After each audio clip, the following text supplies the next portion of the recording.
There's going to be 2 sequels to this, Prince of Pirates, which kind of is already virtually there, and a 3rd book called Prince of Explorers. But I'm also working on a kind of a spin-off book which would be about Max, the talking buffalope. Max, if I can explain, is a huge sort of shaggy beast, a bit of a cross between a buffalope and a muskox, and he's this huge ginger animal. But he has this marvellous voice, and what he does really well is he complains a lot. And I wanted to take people back to the beginning to explain why he ends up as he is, and we go back to him when he's a tiny little calf out on the prairies, and we follow his life through to his first meeting with Sebastian Darke.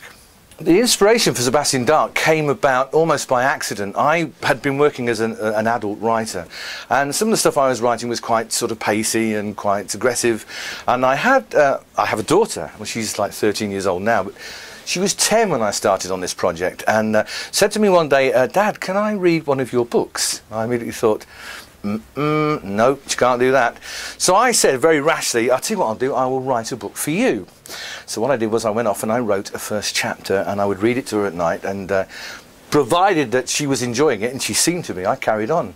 About halfway through the process, I realised I'm really enjoying writing this, more so than I was enjoying the adult stuff. And I realised I had 3 great characters, I thought, that I could take on 2 other adventures.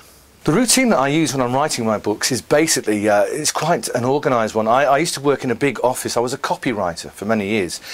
Still do the odd bit, and that's sort of like writing about everyday products that people would buy in catalogues and so forth.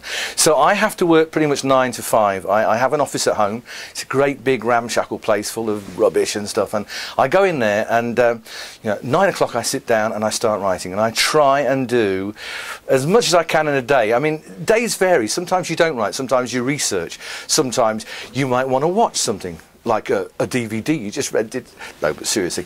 And the thing is that it's very important, I think, to get the output, to actually do as much work as you can and then go back and rewrite it a couple of times. I think the names for characters are very, very important. They, in a weird way, designate what the character is going to be. So it was always going to be Sebastian, it was always going to be Max, and it was always going to be Cornelius.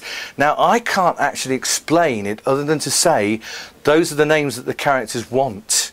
And, you know, you kind of put these characters, you drop them into a location, and then they become real for you. And to give, you know, to call Sebastian Roger or something would have been totally wrong. He would have hated the name, and so would I.